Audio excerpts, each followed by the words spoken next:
اور پروانہ کس کو کہتے ہیں؟ جو روشنی کے اوپر، نور کے اوپر اپنے آپ کو فدا کرتا ہے۔ کہنے کو ہم بھی مسلمان، کہنے کو ہمارے اکابر بھی مسلمان، مگر اگر دنیا کی محبت دل میں بھر کے جیتے پھر رہے ہیں تو اللہ کی نظر میں ہماری مثال گندی مکھی کی ہے، اور ان کی مثال اللہ کی نظر میں پروانے کی مانند ہے۔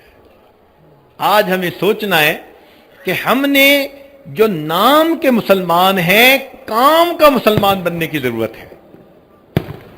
تو ہمارے اکابر کو دیکھیے اللہ رب العزت نے کیا سوچ دی تھی۔ ایک دو واقعات سن کے یہ عاجز اپنی بات کو مکمل کر دے گا، ذرا توجہ کے ساتھ سنیے گا۔ دہلی کی جامع مسجد، ایک انگریز دہلی کی جامع مسجد دیکھنے کے لیے آیا۔ وہ آرکیٹیکٹ تھا اور اس کو پتا تھا کہ جامع مسجد کے اندر بڑی اچھی کیلی گرافی کی گئی ہے، تو چونکہ اس کے فن کا کام تھا وہ دیکھنے کے لیے آیا۔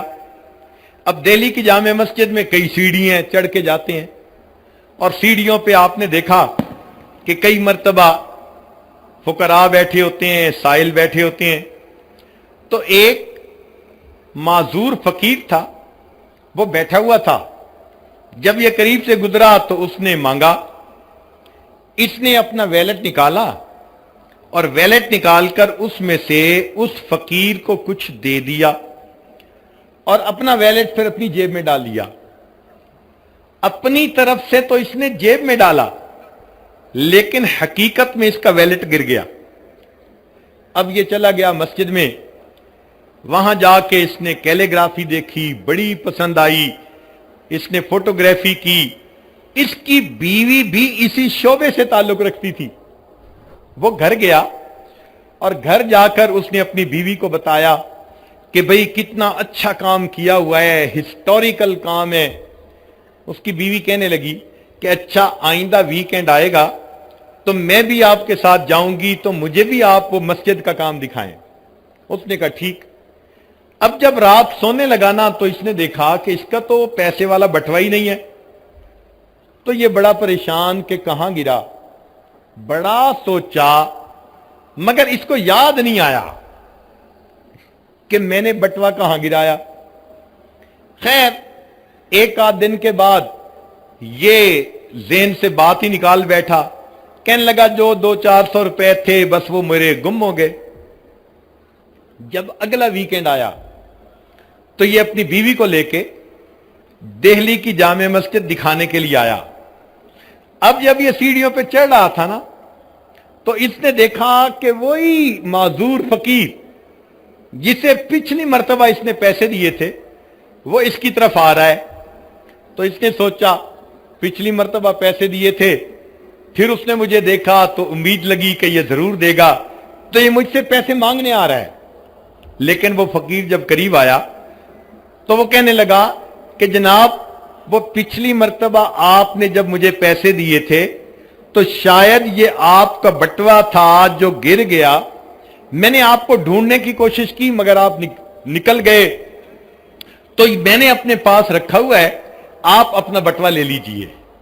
اب اس انگریز نے بٹوا دیکھا، اپنی چیزیں دیکھیں، ڈاکومنٹس دیکھے، ہر چیز بالکل ٹھیک تھی۔ اس کے ذہن میں خیال آیا کہ یہ فقیر تو ایک ایک پیسہ مانگتا ہے اور میرے تو یہاں پر 200-300 روپے تھے، اگر یہ اپنے پاس رکھ لیتا تو کسی کو خبر ہی نہ ہوتی، مگر اس نے یہ مجھے لوٹا دیا۔ تو اس نے پوچھا کہ فقیر آخر تم نے یہ اپنے پاس رکھ کیوں نہیں لیا؟ تو معذور فقیر نے آگے سے جواب دیا کہ شروع میں تو ایک خیال آیا تھا کہ میں اسے رکھ لوں، مگر پھر ایک دوسرا خیال آیا اور میں نے کہا کہ نہیں میں اسے نہیں رکھوں گا۔ اس نے پوچھا کیا خیال آیا؟ تو وہ معذور فقیر کہتا ہے کہ مجھے یہ خیال آیا کہ میں نبی علیہ الصلوۃ والسلام کا امتی ہوں، آپ عیسیٰ علیہ السلام کے امتی ہیں، اگر میں نے آپ کا یہ ویلٹ چوری کر لیا تو ایسا نہ ہو کہ قیامت کا دن ہو اور آپ کے نبی میرے آقا صلی اللہ علیہ وسلم کو گلا دیں کہ تمہارے امتی نے میرے امتی کی چوری کی تھی۔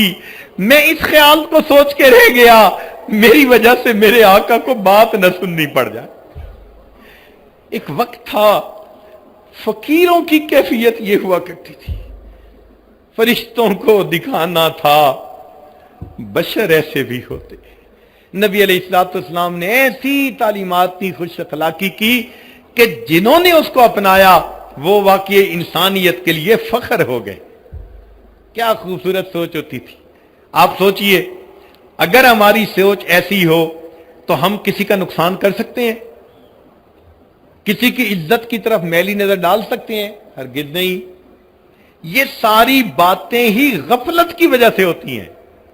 آج اس غفلت کو دور کرنے کے لیے ہم یہاں اکٹھے ہیں۔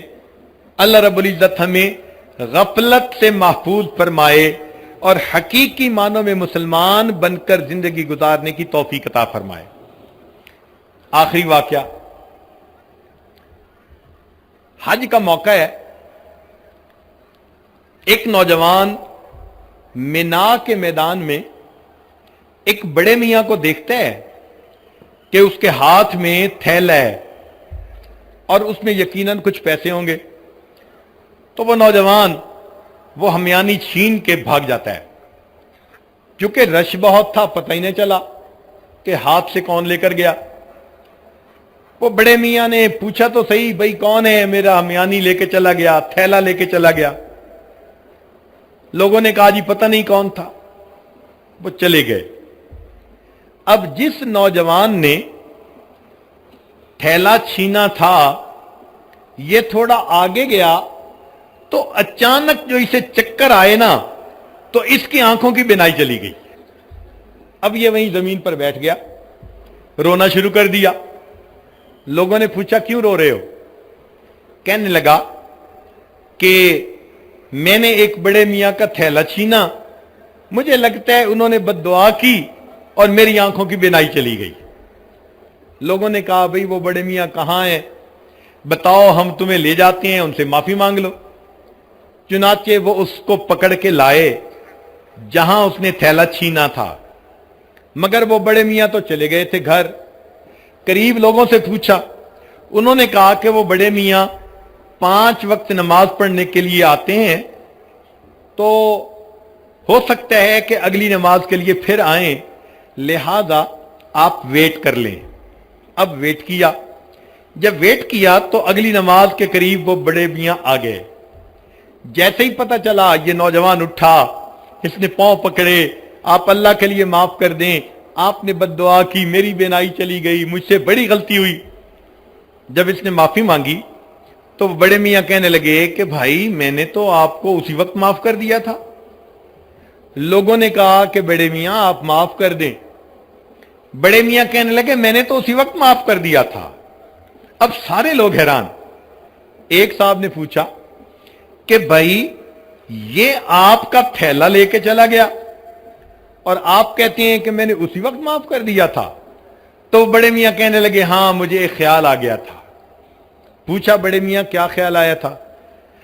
بڑے میاں کہنے لگے کہ میں نے علماء سے یہ سنا ہے، نبی علیہ السلام نے ارشاد فرمایا قیامت کے دن میری امت کا حساب کتاب ہوگا، جب تک آخری امتی کا حساب نہیں ہوگا میں اس وقت تک جنت میں نہیں جاؤں گا۔ تو میرے ذہن میں خیال آیا کہ یہ نوجوان میرا تھیلا لے کر بھاگ گیا، اب اگر اسے میں نے معاف نہ کیا تو قیامت کے دن اللہ رب العزت کی بارگاہ میں مقدمہ پیش ہوگا، اور جتنی دیر فیصلہ ہونے میں لگے گی میرے آقا کو انتظار کرنا پڑے گا۔ میں نے معاف کر دیا، نہ قیامت کے دن مقدمہ پیش ہو، نہ میری وجہ سے میرے آقا صلی اللہ علیہ وسلم کو جنت میں جانے میں دیر لگے۔ اللہ اکبر کبیرہ۔ اگر ہماری یہ سوچ ہو جائے، میاں بیوی میں جھگڑے ہو سکتے ہیں، بھائی بھائی میں جھگڑے ہو سکتے ہیں، دو مسلمانوں میں جھگڑے ہو سکتے ہیں؟ ہو ہی نہیں سکتے، اس لیے کہ وہ ایک دوسرے کے خیر خواہ ہوتے ہیں۔ چنانچہ سیدنا عمر فاروق لانو کا زمانہ ہے، 2 مسلمانوں کے درمیان ایک مقدمہ آیا۔ ذرا سنیے گا مقدمہ کیا تھا۔ ایک صاحب نے زمین بیچی اور دوسرے نے زمین خریدی. خریدنے والے نے جب اس میں ہل چلائے تو اس کو اندر سے کچھ سونا چاندی دفینہ مل گیا. اب وہ سوچنے لگا بھائی میں تو زمین خریدی ہے, یہ خزانہ تو بہت قیمتی ہے, لہذا یہ تو پہلے والے مالک کا ہے. اس نے پہلے والے مالک کو بلایا, جناب میں نے تو آپ کو زمین کی قیمت دی تھی اور اس میں تو یہ خزانہ نکل آیا, یہ خزانہ تو میرا نہیں یہ آپ کا ہے. اس نے جواب دیا جناب میں نے جب زمین بیچی تو اب زمین میں سے جو فائدہ بھی نکلے گا وہ فائدہ تمہارا ہوگا, اب وہ میرا نہیں ہو سکتا. اب ایک کہہ رہے ہے کہ یہ تمہارا مال اور دوسرا کہہ رہا ہے کہ نہیں جناب یہ آپ کا مال ہے. ذرا سوچئے, یہ دو مسلمانوں کے درمیان مقدمہ عمر فاروق عنہ کے زمانے میں عدالت میں آتا ہے. آج تو مقدمے یہ ہوتے ہیں نا, ایک کہتا ہے میرا حق ہے, دوسرا کہتا ہے میرا حق ہے, ایک کہتا ہے میں حق لے کر رہوں گا, دوسرا کہتا ہے میں خون کا آخری قطرہ بہا دوں گا. یہ آج کل کے مقدمے ہوتے ہیں. جب ہم صحیح معنوں میں مسلمان تھے اس زمانے کا مقدمہ سنیے. ایک کہتا ہے جی میرا حق نہیں ان کا حق ہے, دوسرا کہتا ہے جی میرا حق نہیں ان کا حق ہے. کعب رضی اللہ تعالیٰ عنہ کی عدالت تھی, وہ قاضی تھے. اب وہ بھی حیران ہے کہ بھئی اس مقدمے کا فیصلہ کیسے کریں.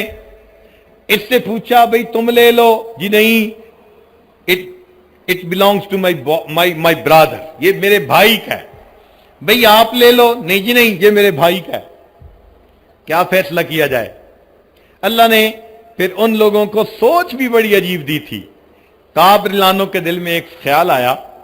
انہوں نے ایک سے پوچھا بھئی آپ کی اولاد ہے؟ جی ہے. ایک بیٹا ہے جوان العمر. دوسرے سے پوچھا, ان کا جی ہاں میری یہی اولاد ہے. پتہ چلا ایک بیٹی جوان العمر ان کے ہاں بھی ہے. تو کعب رضی اللہ عنہ نے فیصلہ کیا, ابن کعب رضی اللہ عنہ نے, کہ میرا مشورہ یہ ہے آپ اپنے بیٹے اور بیٹی کا آپس میں نکاح کر دیں اور ان دونوں کو جہیز کے طور پر یہ خزانہ دے دیں تاکہ دونوں کے دونوں مطمئن ہو جائیں. چنانچہ عدالت میں نکاح پڑھا گیا اور ہونے والے میاں بیوی کو یہ خزانہ جہیز میں دے دیا گیا. یہ مقدمے کا فیصلہ تھا کہ مسلمان ایسے ہوتے ہیں, فرشتوں کو دکھانا تھا بشر ایسے بھی ہوتے ہیں. ایسی امت نبی علیہ الصلوۃ والسلام نے بنائی کہ واقعی جن کے اخلاق کو کتابوں میں پڑھ کر دل کہتا ہے کہ ان کی زندگیوں کو دیکھ کر تو فرشتوں کو بھی حیرت ہوتی ہوگی کہ زمین کے اوپر کتنی خیر خواہی چاہنے والے مسلمان. اللہ رب العزت ہمیں ان کے نقش قدم پر چلنے کی توفیق عطا فرمائے. ہاں آج ہم بھی نام کے مسلمان ہیں, اللہ تعالی ہمیں صحیح معنوں میں کام کا مسلمان بنا دے. عمل کے اپنے اساس کیا ہے, بجد ندامت کے پاس کیا ہے, رہے سلامت تمہاری نسبت, میرا تو بس آسرا یہی ہے. آج ہم یہی تمنا لیے بیٹھے ہیں, اے اللہ کے حبیب صلی اللہ علیہ وسلم نام کے مسلمان کہلاتے عمر گزر رہی ہے. اب اللہ تعالی رحمت کی ایک نظر ڈال کے ان مردہ دلوں کو زندہ کر دے, ہمارے من کو جگا دے تاکہ ہم صحیح معنوں میں مسلمان بن کر اچھے اخلاق والے انسان بن کر زندگی گزاریں. وآخر دعوانا ان الحمد للہ رب العالمین. تشریف رکھیے. ابھی فرما رہے ہیں کہ بہت سارے دوست احباب اس وقت توبہ طائب ہونے کے لیے آئے ہوئے ہیں, بیت ہونے کے لیے آئے ہوئے ہیں. یہ عاجز خطبہ پڑھے گا. الحمدللہ وکفا وسلام علی عبادہ الذین اصطفیٰ اما بعد. آپ یہ کلمات پیچھے پیچھے سچے دل کے ساتھ پڑھتے جائیے اور نیت کر لیجئے کہ میں نے سب گناہوں سے سچی توبہ کر لی اور آئندہ نیکوکاری کی زندگی گزارنے کا دل میں عہد کر لیا. پڑھیے بسم اللہ الرحمن الرحیم. لا الہ الا اللہ محمد الرسول اللہ.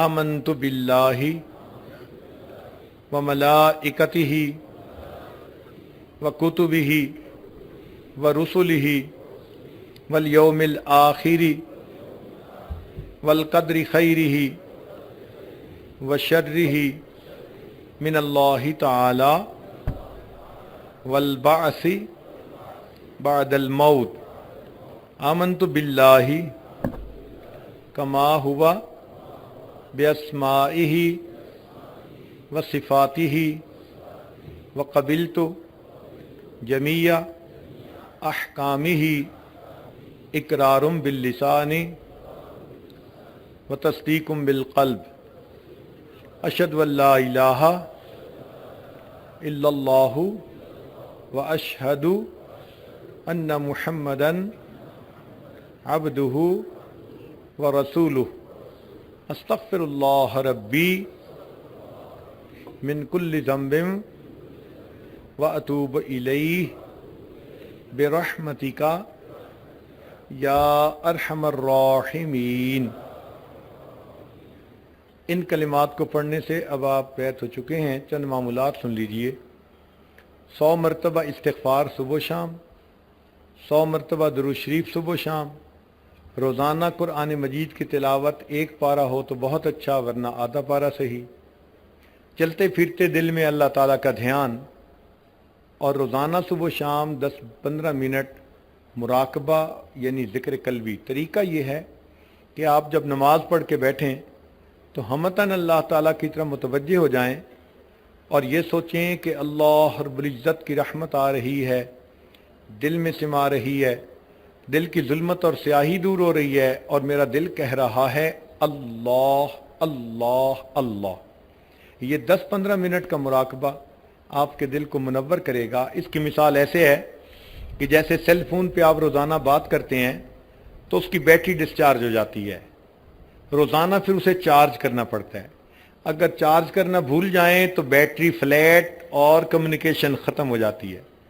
ہم بھی جب روزانہ زندگی گزارتے ہیں، لوگوں کے ساتھ انٹریکٹ کرتے ہیں، تو ہماری جو قلب کی کیفیات والی بیٹری ہے وہ بھی ڈاؤن ہو جاتی ہے۔ اس کو روزانہ چارج کرنا چاہیے، اور یہ جو مراقبہ ہے نا، یہ اس ایمان کی بیٹری کو چارج کرنے والی بات ہے۔ اگر آپ روزانہ کرتے رہیں گے تو انشاءاللہ دل کی کیفیات اچھی رہیں گی، اور آپ ایک مضبوط مسلمان بن کر، اچھا انسان بن کر زندگی گزاریں گے۔ اللہ تعالی ہمیں معاملات باقاعدگی سے کرنے کی توفیق عطا فرمائے۔ آپ دعا کے لیے متوجہ ہو جائیے۔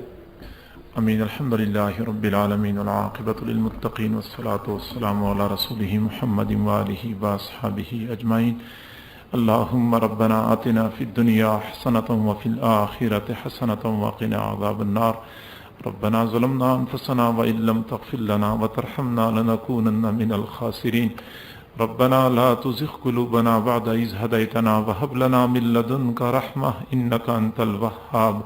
اللهم إنا نسألك من خير ما سألك منه نبيك محمد صلى الله عليه وسلم، ونعوذ بك من شر ما استعاذ منه نبيك محمد صلى الله عليه وسلم، وأنت المستعان وعليك البلاغ ولا حول ولا قوة إلا بالله۔ اے کریم پروردگار، اندھیری رات کا وقت ہے، دنیا کے بادشاہوں نے اپنے دروازے بند کر دیے ہیں، تیرا در اب بھی کھلا ہے، تیرے چند فقیر بندے تجھے منانے کے لیے جمع ہو چکے ہیں۔